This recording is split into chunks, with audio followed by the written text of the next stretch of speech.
Hello बच्चों, कैसे हैं आप सब। उम्मीद करता हूं आप सब मस्त होंगे, ज़बरदस्त होंगे, जिंदाबाद होंगे। दोस्तों, मेरा नाम संजीव कुमार है और आप देख रहे हैं संजीव सर स्टडी पॉइंट। इस वीडियो में आप लोग सीखने वाले हैं क्लास 10 प्रश्नावली 3.2 का तीसरे का पहला प्रश्न। बच्चों, प्रश्न दिया है कि निम्न समस्याओं में रैखिक समीकरण युग्म बनाइए और उनके हल प्रतिस्थापन विधि द्वारा सॉल्व करना है। ये मेरे पास एक समस्या दी है और इस समस्या का मुझे समीकरण युग्म बनाना है। रैखिक समीकरण युग्म बनाकर उसे प्रतिस्थापन विधि द्वारा सॉल्व करना है। बड़ा ही सिंपल सवाल है। इसको सरल व आसान तरीके से कैसे सीखना है बच्चों, हमेशा याद रखना कि इसमें दो चर मुझे मानना पड़ेगा। ABCD के दो अक्षर मानकर ही चलते हैं, ठीक है। इसमें ABCD के दो अक्षरों को मानकर ही चलेंगे। जैसे इन्होंने बोला है कि दो संख्याओं का अंतर 26 है। दो संख्याओं का अंतर 26 है। तो ये दो संख्या हैं, तो हम पहले क्या करेंगे बच्चों, मान के चलेंगे। माना पहली संख्या, माना पहली संख्या। दो संख्या होंगी ना, तो एक संख्या को मैं ABCD का कोई अक्षर मान लूंगा। मान लीजिए पहली संख्या को मैंने X मान लिया, ठीक है। मैंने अभी बोला कि इसमें ABCD के कोई दो अक्षर मानने पड़ेंगे। क्यों मानेंगे? क्योंकि दो वस्तुओं के दो संख्याओं के बारे में बात कर रहा है। दो संख्याओं का मतलब पहली संख्या हम X मानेंगे और जो दूसरी संख्या होगी उसे हम Y मानेंगे। दूसरी संख्या को बच्चों हमने क्या माना? Y माना। आप ABCD के कोई भी अक्षर मान सकते हैं। मैंने X माना, आप A मान सकते हैं। मैंने Y माना, आप B मान सकते हैं, M मान सकते हैं, N मान सकते हैं, A2 कोई भी मान सकते हैं, ठीक है। इन्होंने वाला दो संख्याओं का अंतर 26 है, तो भैया पहली संख्या X है, दूसरी संख्या Y है। अब सवाल में जो बोला है वो मुझे कंडीशन यहाँ भरना है।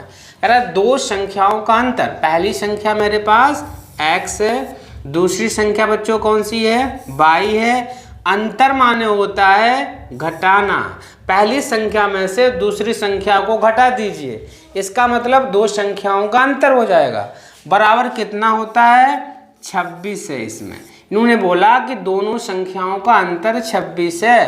पहली संख्या में से दूसरी संख्या घटा दिया, यही अंतर हुआ। कितना हुआ? 26। ये हमारा समीकरण फर्स्ट हो गया। बताओ, समझ में आ गया ना। दो संख्याओं का अंतर 26 है, मैंने दोनों संख्याओं का अंतर 26 लिख दिया। जो सवाल में बोला जाता है उसे मुझे चर के रूप में दर्शाना है। रैखिक समीकरण के रूप में दर्शाना पड़ता है, दर्शा दिया। दूसरी शर्त है कि A और एक संख्या दूसरी संख्या की 3 गुनी है। अब शर्त नंबर दूसरे में देखना है, एक संख्या मतलब पहली संख्या X है और दूसरी संख्या कितनी है? Y है। इन्होंने बोला एक संख्या जो है दूसरी संख्या की 3 गुनी है, तो भैया पहली संख्या जो है वो दूसरी संख्या की 3 गुनी है। पहली संख्या मेरी X है, दूसरी संख्या मेरी Y थी। Y जो है 3 गुनी है। अब हम क्या करेंगे बच्चों, इसे समीकरण नंबर हम 1 मिनट इसे हम चाहे सही कर लेंगे, इसको हम पक्षांतर करेंगे बच्चों इधर, तो ये माइनस हो जाएगा। बराबर में कितना हो जाएगा बच्चों? 0। ये समीकरण हमारा 2 बन गया। अब जब रैखिक समीकरण युग्म बन जाए फिर इसे मुझे प्रतिस्थापन विधि द्वारा सॉल्व करना है। तो प्रतिस्थापन विधि द्वारा सवाल सोल्व करना सब बच्चे सीख चुके हैं। कैसे कहेंगे भैया? इसमें दो समीकरण हैं, तो किसी एक समीकरण में से हम कहेंगे समीकरण 1 से लिखेंगे। समीकरण 1 से X का मान Y के पदों में, X का मान Y के पदों में, X का मान Y के पदों में करना है मुझे, ठीक है। समीकरण 1 उतारना है। X माइनस Y बराबर 26 है। तो X का मान Y के पदों में व्यक्त करने का मतलब क्या होता है कि X एक साइड में रहेगा, बाकी जितनी भी संख्या हैं वो दूसरी साइड में मुझे पक्षांतर कर देना है। जैसे X इधर है बराबर 26 और Y उधर साइड में जाएगा, तो इधर माइनस था जाएगा प्लस में हो जाएगा। अब ये समीकरण हम 3 बना देंगे। इसको बोल सकते हैं X का मान Y के पदों में। x एक साइड में रहेगा, बाकी जितनी भी संख्याएं बची हैं, जितने सारे पद हैं वो दूसरे साइड में कर दिए। ये हमारा x का मान y के पदों में हो गया।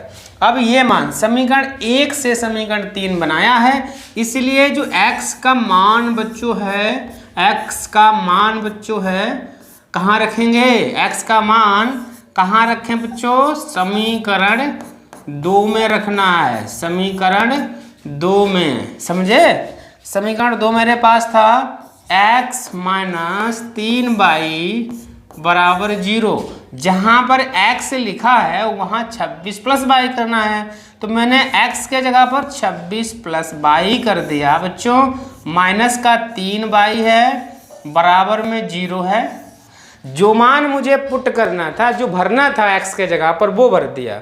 अब बच्चों क्या करेंगे, ये हमारा गिनती है, इसको हम पक्षांतर कर देंगे, उधर जाएगा तो माइनस हो जाएगा। ये भैया प्लस में, ये माइनस है तो ये घट जाएगा। यहाँ पर 1y, यहाँ पर 3y, तो भैया 1y में से 3y जाएंगे तो 2y बचेगा।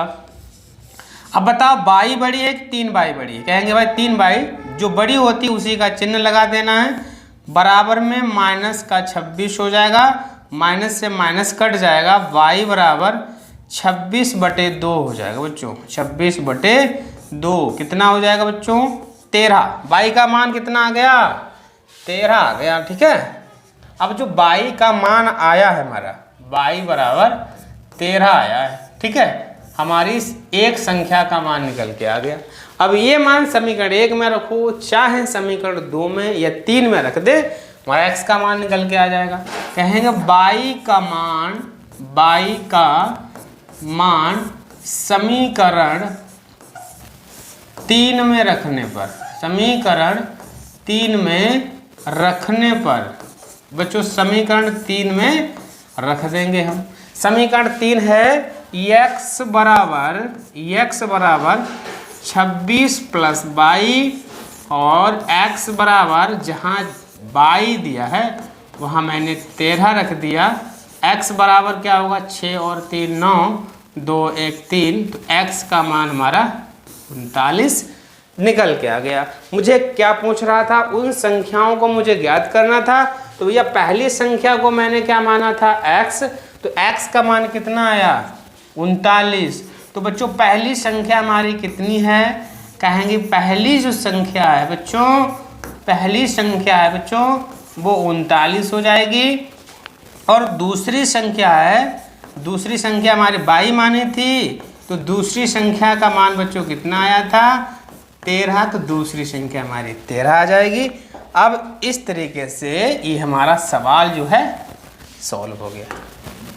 तो उम्मीद करता हूँ वीडियो आपको पसंद ही आया होगा। वीडियो अगर पसंद आता है तो वीडियो को लाइक करें, शेयर करें। अगर आप मेरे चैनल पर नए हैं तो चैनल को सब्सक्राइब भी जरूर करें, ठीक है बच्चों, धन्यवाद।